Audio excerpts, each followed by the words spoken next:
और बात जम्मू कश्मीर की करते हैं, जहां पर बैक टू बैक दो बड़ी खबरें इस वक्त सामने आ रही है और मुश्तबिया मिलिटेंटों के रिहायशी मकानों में धमाकों की आवाज से जनूबी कश्मीर दहल उठा है। त्राल में सरगर्म मिलिटेंट के घर पर धमाका हुआ है। ममनुआ तंजीम जैश ए मोहम्मद से मुंसलिक आसिफ शेख के रिहायशी मकान के अंदर जोरदार धमाका हुआ है। बड़ी खबर इस वक्त जनूबी कश्मीर पुलवामा के त्राल इलाके से सामने आ रही है, जहां पर इब्तिदाई खबरों के मुताबिक आज अलल सबा आसिफ शेख के रिहायशी मकान के अंदर धमाका हुआ है, जिसके नतीजे में मकान मुकम्मल तौर पर तबाह हुआ है और आसपास के मकानों के अंदर भी काफी ज्यादा नुकसान हुआ है। आसिफ शेख इस वक्त एक्टिव मिलिटेंट है और बताया जा रहा है कि जैश ए मोहम्मद मिलिटेंट तंजीम के साथ, ममनुआ तंजीम के साथ उसकी वाबस्तगी है और पुलवामा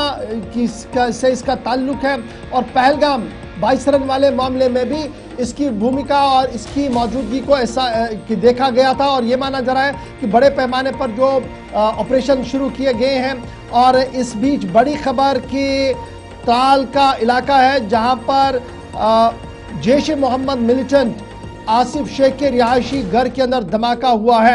याद रखिएगा, आसिफ का भाई भी है जो सुंजवा मिलिट्री बेस पर जो हमला हुआ था उसमें जब तहकीकात आगे बढ़ी तो उसकी गिरफ्तारी हुई और उनके ऊपर भी संगीन इल्जामात थे। उसके बाद ही आसिफ जो है वो अंडरग्राउंड हो गया था और मिलिटेंटों की सफों में शामिल हो गया था। तो तस्वीर आपके सामने त्राल से है, जहां पर सरगर्म मिलिटेंट के रिहायशी घर के अंदर जोरदार धमाका हुआ है। पहली तस्वीर जनूबी कश्मीर के पुलवामा जिले की त्राल के आपके सामने और कुछ खबरें थी कि शायद इन इलाकों में हो सकता है कि कार्रवाई हुई हो और कुछ खबरें या जो अफवाहें गर्दिश कर रही थी कि बुलडोजर कार्रवाई हुई, ऐसा बिल्कुल भी ना किसी ने इस खबर की तस्दीक की और ना ही पुलिस फौज या किसी दीगर इदारे की जानिब से इस पर कोई लबकुशाई हुई। हाँ, इब्तदाई मालूमात के मुताबिक ये मुश्तबा धमाका है।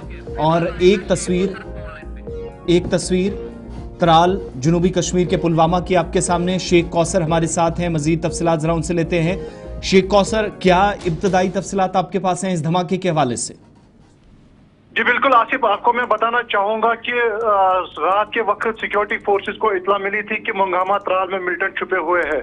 जो ही उन्होंने सर्च ऑपरेशन चलाया तो पुलिस के मुताबिक सर्च ऑपरेशन के दौरान वहां पे कोई मतलब सामान मिला, मवाद मिला, तो उसके बाद उन्होंने कोशिश की थी उस मवाद को बाहर फेंकने की, लेकिन वो नाकाम हुए। तो जिसमें पूरा तो तरीके में धमाका हुआ जो आसिफ अहमद शेख नामी जो एक्टिव मिलिटेंट है उसके घर में, तो उसमें जो पूरी तरह नुकसान हुआ। तो अभी ये कहना मुश्किल होगा कि ये धमाका कैसा हो, लेकिन पुलिस का कहना है कि वहां पे कोई ऐसा ऑब्जेक्ट मिला, बताया जा रहा है कि वो जो माइन ब्लास्ट जो मवाद है वही मिला था वहां पे, तो उसी से ये ब्लास्ट हुआ जिसकी वजह से पूरी तरह नुकसान हुआ इस मकान में। जी, जो अहली खाना थे क्या वो उस वक्त मकान के अंदर थी या उन्हें बाहर निकाला गया था? कोई इतला इस हवाले से पुलिस की तरफ से कोई बात सामने रखी गई हो?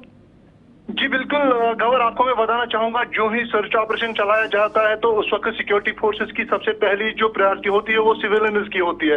तो उनको सबसे पहले बाहर निकाला गया था क्योंकि वहां पे इतला मिली थी कि यहाँ पे मिलिटेंट छुपे हुए हैं। तो उनको जो ही बाहर निकाला गया था दूसरे मकानों में शिफ्ट किया गया था। पूरे जो जितने भी वहाँ पे अहली खाना थे तो उनको शिफ्ट किया गया था। उसके बाद जो ही उन्होंने सर्च ऑपरेशन चलाया तो वहाँ पे कुछ मवाद मिला पुलिस के। चलिए, बहुत शुक्रिया शेख कौसर हमारे साथ ज्वाइन करने के लिए। फिलहाल त्राल से बड़ी खबर कि ममनुआ तंजीम जैश ए मोहम्मद के साथ आसिफ शेख का मकान, जहां पर सिक्योरिटी एजेंसियां कार्रवाई कर रही थी, धमाका हुआ है और धमाके से मुकम्मल तौर पर मकान तहस नहस हो गया है। पहली तस्वीर गुलिस्तान न्यूज़ पर जनूबी कश्मीर त्राल से, जहां पर ममनुआ तंजीम जैश से वाबस्ता मिलिटेंट कमांडर आसिफ अहमद शेख के घर के अंदर जोरदार धमाका हुआ है। तस्वीर आपके सामने।